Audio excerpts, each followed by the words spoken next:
আল্লাহ তাআলা কি বলছেন দেখেন, ওয়ালিল্লাহি মিরাসুস সামাওয়াতি ওয়াল আরদ, আসমান এবং জমিনের সমস্ত সম্পদের আসল মালিকানা কার? আল্লাহ। জোরে বলেন আল্লাহ। আল্লাহ হলো মালিক, আর আপনি হলো মুস্তাখলিফ, মানে খণ্ডকালীন সময়ের কিছু ব্যবহার করার মালিক মাত্র, খণ্ডকালীন, খুব বেশি সময়ের জন্য কিন্তু নয়। আল্লাহ বলছেন আসমান আর জমিনে সব মালিকানা কার হাতে আছে? আল্লাহর হাতে আছে। সম্মানিত উপস্থিতি, তাহলে আপনার পকেটের যে টাকা, আপনার যে জমা জমি, আপনার যে ব্যাংক ব্যালেন্স, আপনার যে ব্যবসার পুঁজি, আপনার যে জনপদ আছে, সব কিছুর আসল মালিকটাকে আল্লাহ। তাহলে আপনি কি আপনার খণ্ডকালীন ওই সম্পদটা ভোগ করবেন, ব্যবহার করবেন, আর মালিকের ইচ্ছায় সম্পদটাকে আপনি বন্টন করবেন, ব্যবহার বিধি তার কাছ থেকে আসবে, সে অনুযায়ী আপনি মেনে চলবেন, এই তো। আল্লাহ তাআলা বলছেন যে ভালোভাবে জেনে রাখো, তোমার পকেটের টাকা কিন্তু তোমার না, ওটা আমার টাকা। তোমার জমিটা কিন্তু তোমার না, ওটা আমার জমি। কারণ আমার যে জমি, তার প্রমাণ হলো যে তোমার জমি তোমার কাছেই আছে, তোমার বাড়ি তোমার কাছে আছে, তোমার টাকা তোমার পকেটে আছে। তোমার মৃত্যু দিয়া তোমাকে সমস্ত সম্পদ থেকে আমি আলাদা করে ফেলাছি, ঠিক না? ঠিক। তোমারই সম্পদটা আমি আরেকজনকে দিয়ে ফেলাছি। তার মানে হচ্ছে এই সম্পদের মূল বন্টনের দায়িত্বে কে আছেন? আল্লাহ। যতদিন খাওয়া দিবে খাওয়া পারবেন, যতদিন খাওয়া দিবে না খাওয়া পারবেন না। তাহলে আপনার মালিকানার এই ফুটেনি করার কোনো দরকার আছে না। তাই আল্লাহ বলছেন ভালোভাবে জেনে রাখো, এই সম্পদের আসল মালিকটাকে আল্লাহ। আল্লাহ পাক। তারপর আল্লাহ তাআলা বলছেন, লা ইয়াস্তাবি মিনকুম মান আনফাকা মিন ক্বাবলিল ফাতিহি ওয়া কাতাল। আল্লাহ পাক বলছেন যে ইসলাম কায়েমের আন্দোলন চলছে, এই আন্দোলন চলা অবস্থায় যারা টাকা দিবে তাদের টাকার মর্যাদা, আর ইসলাম প্রতিষ্ঠিত হওয়ার পরেও টাকা লাগবে। লাগবে কেন জোরে কর? তখন ইসলাম অন্য অন্য জায়গায় সম্প্রসারণ করা লাগবে না? তখন তো টাকা লাগবে, লাগবে না? তখন মদিনাতে ইসলাম কায়েম হওয়ার পরেও তো মেলা যুদ্ধ বিগ্রহে টাকা লাগছে কিনা? কিন্তু আল্লাহ এখানে একটা মারাত্মক কথা বলেছেন, যেটা আপনার আমার জন্য লাভজনক, যে ইসলাম কায়েমের আন্দোলন শুরু হয়েছে, এই সময়ে যারা আমাকে টাকা দিবে, আল্লাহ বলছে আমাকে টাকা দাও, আমাকে। অর্থাৎ ইসলামী আন্দোলনের টাকা দেওয়া মানে কার হাতে টাকা দেওয়া? আরো জোরে বলেন, কার হাতে টাকা দেওয়া? কারণ ইসলামী আন্দোলনের টাকাটা গ্রহণ করে প্রথম কে? প্রথম কুদরতি হাতে, আল্লাহর হাতে পড়ে, এখান থেকে পার হয়ে তারপরে দায়িত্বশীলের হাতে যায়। আমার কথা বলছেননি? হয়তো বলবেন আমি না শহীদুল টাকা দিলাম, কিন্তু শহীদুল যখন টাকা দিয়েছেন, আল্লাহ বলছেন যে শহীদুলের হাতের উপরে আমি আল্লাহর হাতটা আছে, আমার হাতটা দেখা যায় না, যেহেতু আমি গায়েবে আছি, ঠিক না? ঠিক। তোমরা যে হাজির আছো, হাজিরে হয় হাজিরি, মানে তোমরা যা আছো আর একজন দেখতে পাচ্ছ, আমি আল্লাহ দেখতে পাচ্ছ না। আমার কথা বিশ্বাস রাখো যে তোমরা যখন টাকা দিচ্ছ, যেমন একটা ফকিরকে যখন টাকা দেন, টাকাটা প্রথম কার হাতে যায়? ফকিরের হাতে প্রথম যায়। তাহলে এটা যদি সত্য হয়, তাহলে ওই কথা আল্লাহ তো বলবে কিয়ামতের দিন, আমাকে খাওয়ালে না কেন, আমি ক্ষুধার্ত ছিলাম। তখন বান্দা বলল, আল্লাহ তুমি ক্ষুধার্ত থাকবে, এটা কি করে কথা হলো? বলছে আমার একটা বান্দা ফকির দরিদ্র না খায়া ছিল, ওই না খায়া ওকে যদি খাওয়াতে, তার প্রথম খাওয়াটা আমার মুখে আসতো। কথা ঠিক না?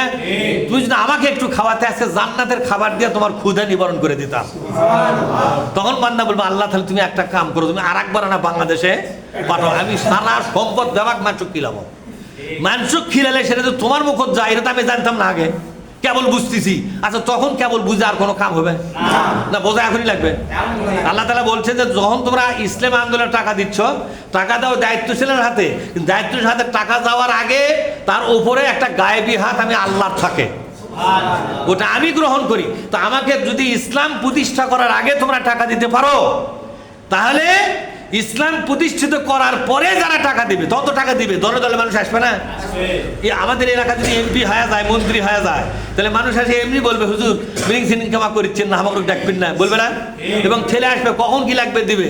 এই কথা আল্লাহ বলেছেন যে তখন যারা দিবে তারা তো দিবেই, কিন্তু তাদের যে মর্যাদা, আর আগে যারা দিচ্ছে, কায়েম হওয়ার আগেই, বিজয় হওয়ার আগেই যারা দিচ্ছে, তাদের মর্যাদা আমি আল্লাহর কাছে কোনোদিন সমান হতে পারে না।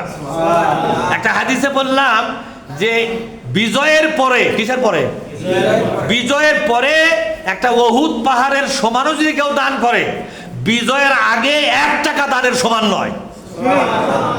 বিজয়ের আগে 1 টাকা দানের সমান নয়। তাহলে এখন বর্তমানে যারা দিচ্ছে, তাদের মর্যাদা কত বড় হতে পারে? জোরে বলুন, কত বড় হতে পারে?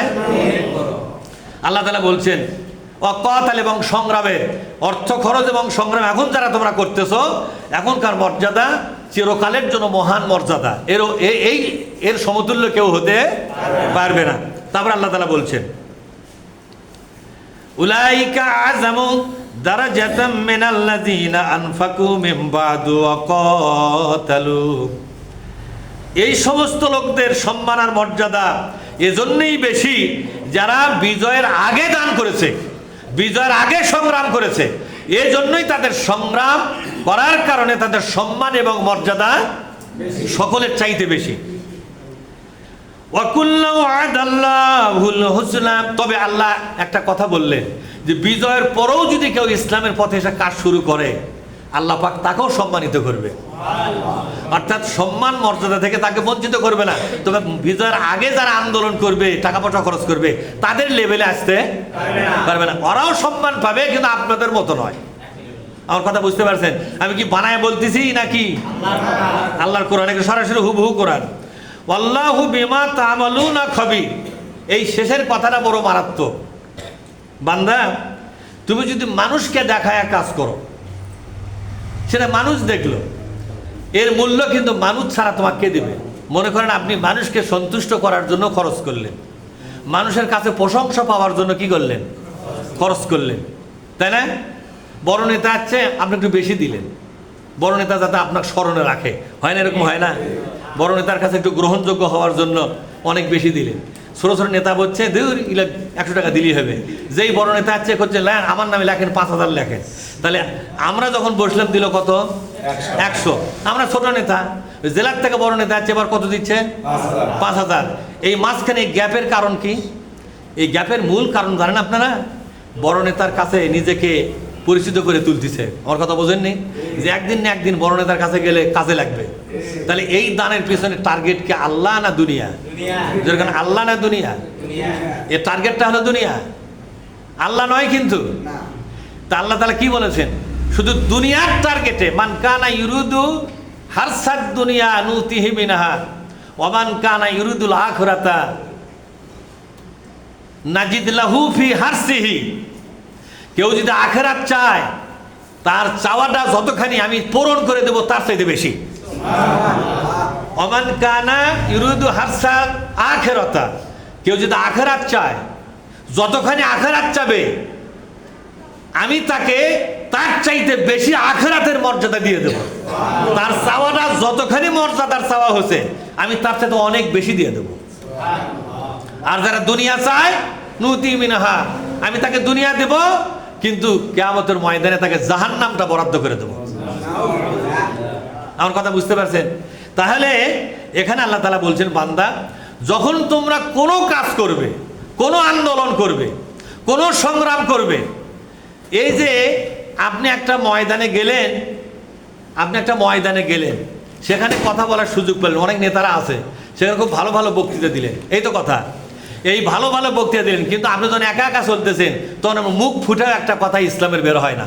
এরকম আছে না নাই? যেরকম মুখ ফুটেও কিন্তু ইসলামের কথা বের হয় না। তো এখানে আল্লাহ তাআলা কি বলছেন?